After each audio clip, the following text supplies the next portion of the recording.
The weather app in Windows 11, the one that comes pre-installed on every PC running this operating system, uses more than 1.2 gigabytes of RAM just to tell you whether it's raining or sunny outside. And to top it all off, it also shows you ads on an operating system you've already paid good money for. Seeing that number drove me crazy, although honestly, I shouldn't be surprised anymore by anything Microsoft does with Windows 11.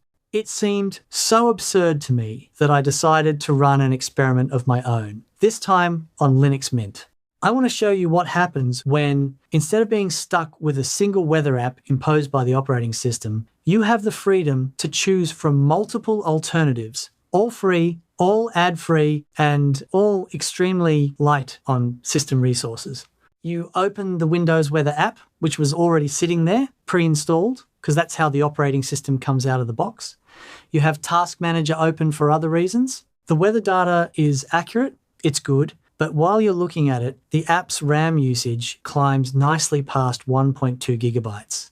Without clicking anything, without navigating through the app, it just sits there open and eats memory as if you had 10 Chrome tabs running in the background. Not an app that displays a sun icon and a few degrees Celsius. Then come the ads, because apparently the Windows 11 Weather app isn't actually a native Microsoft app, but rather MSN Weather dressed up with a cute little icon. MSN, as you probably already know, is synonymous with ads, clickbait, and questionable quality content. Basically, you pay for a Windows license, and in return, you get a weather app that bombards you with advertising banners. This isn't some free service where ads would, at least theoretically, be justified. This is a paid operating system. To be fair, let's also acknowledge the good part. The weather data is actually quite detailed. Live radar, hourly forecasts with wind and precipitation, an air quality index, moon phases with the date of the next full moon, and severe weather alerts pulled from national weather services. It's not a useless app when it comes to information. The problem isn't what it shows you, the problem is how it's built. Here's where things get technically interesting. When you look in Task Manager and expand the weather app process, you discover that it's not a single clean process, but 9 separate sub-processes, all with names associated with the Chromium engine. In other words, the Windows 11 Weather app is basically just a website rendered through WebView2, disguised as a native app. You're essentially opening a Chromium browser disguised as a system app just to see how many degrees it is outside. 9 instances of Chromium running in the background, each with its own memory overhead, just to display a few degrees Celsius and a humidity percentage. As you'll see in a moment, the difference becomes even more ridiculous when you compare this with native applications on Linux Mint. Weather isn't really a Microsoft app in the traditional sense. It's an MSN wrapper. And to top it all off, the app also encourages you to sign in with a Microsoft account to use it. Because of course, Microsoft never misses an opportunity to pull you into its account ecosystem, even when all you want to do is check whether it's going to rain tomorrow. Let's see what Linux Mint has to offer in this department. I opened the software manager, the application in Linux Mint that lets you install programs without having to mess around with the terminal, and simply searched for weather. The result was encouraging. I didn't find just one weather app, but several different options, all independent, developed by different communities, each with its own style. I installed 5 apps and left them running in an idle state, exactly like the Windows app was tested, to see how much RAM each one uses without interacting with them. The results were honestly far beyond what I expected. The first app I tested was Weather by KDE, also known as part of the Plasma application suite. Memory usage, 54.4 megabytes. Right away, this single app uses more than 20 times less memory than the Windows app. The second one was Weather by GNOME, the equivalent from the GNOME ecosystem. A simple, clean, minimalist application. Memory usage, 55.6 megabytes. The third app was Meteo, which turned out to be the pleasant surprise of the test. At just 33.3 megabytes of RAM, it was the lightest of all 5 apps tested. The fourth was Typhoon. Memory usage, 89.9 megabytes. Still nowhere near the Windows app, but slightly heavier than the other Linux alternatives. The fifth and final app I tested was Mousam, the heaviest of all 5, at 197.2 megabytes of RAM. Yes, it's the highest figure in the test, but even then, it's still nowhere close to the Windows 11 app. Now comes the really interesting part.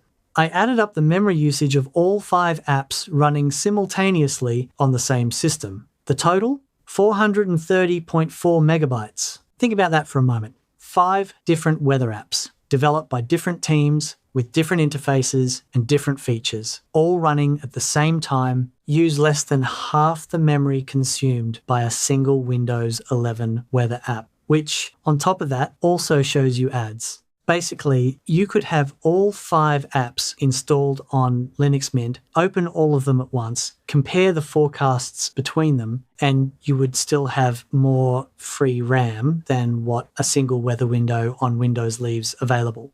This is no longer a matter of minor technical differences. It's a completely different philosophy between the 2 operating systems. The reason Linux Mint manages to achieve this kind of performance isn't magic. It's simply common sense when it comes to software development. These apps are built natively, mostly using GTK or Qt, well-established desktop frameworks optimized to run directly on the system, without dragging along an entire browser engine just to display a weather widget. The Windows app, on the other hand, is essentially a nicely packaged website running through WebView2, which basically launches a mini Chromium browser in the background, along with everything that comes with it. A rendering engine, a JavaScript engine, internal tab management, and multiple processors for sandboxing. All of that comes at a cost, and that cost is the memory you paid for when you bought your PC. It's the kind of business decision that makes sense from the perspective of a large company. Develop a web-based interface once, reuse it across multiple platforms, easily integrate ads and MSN content, and avoid investing in separate native development teams for every individual app. Another aspect I want to highlight is the difference in philosophy when it comes to choice. On Windows, you have a single weather app that's imposed on you, pre-installed, difficult to completely remove, and if you don't like how it looks or works, well, that's pretty much it. On Linux Mint, the community has created different alternatives, each with its own style, features, and target audience. Want something minimalist and ultra-lightweight? Choose Meteo. Want more details and a richer interface? Mousam has you covered. And all of this comes without ads, without constant requests to sign in with an account, without hidden telemetry, and without 9 Chromium subprocessors eating away at your laptop's battery. And this is where Linux Mint has another ace up its sleeve that Windows doesn't even try to offer. You don't have to open an app every time you want to know how many degrees it is outside. You can have the weather displayed permanently on your desktop in real time while using virtually no system resources. The first option is through Desklets. If you right-click on the desktop, you'll find the Add Desklets option, and there you can even find a dedicated weather desklet. Basically, it's a small widget that sits directly on your desktop background, displaying the current temperature, the forecast for the next few days, and other details, just like a widget on your phone. And the resource usage of a desklet is practically negligible, far lower than any of the apps we tested earlier. The second option, and perhaps an even more practical one for people who constantly work with multiple windows open, is through applets in the bottom panel. Right-click on the panel, select applets, and from there you can add a weather applet that stays permanently next to the other icons in the system tray. Basically, you have the weather one click away at all times, regardless of which application you have open, without taking up space on your desktop and without sacrificing system resources. This weather app test is actually a very accurate reflection of what Linux Mint is all about: efficiency, respect for your resources, and above all, the freedom to choose exactly what works for you. The open source community creates lightweight, native applications with no ads, no hidden agendas, and, most importantly, gives you options instead of forcing you into a single solution. 5 different applications, total memory usage of less than half a gigabyte, plus the ability to put them directly on your desktop through Desklets or in the panel through applets without ever having to open a window. Thank you to all the channel members. Your support means a lot to me and helps keep the channel going. If you enjoyed this video, please give it a like, subscribe to the channel, and leave me a comment telling me what other applications you'd like me to test on Linux Mint. See you in the next video.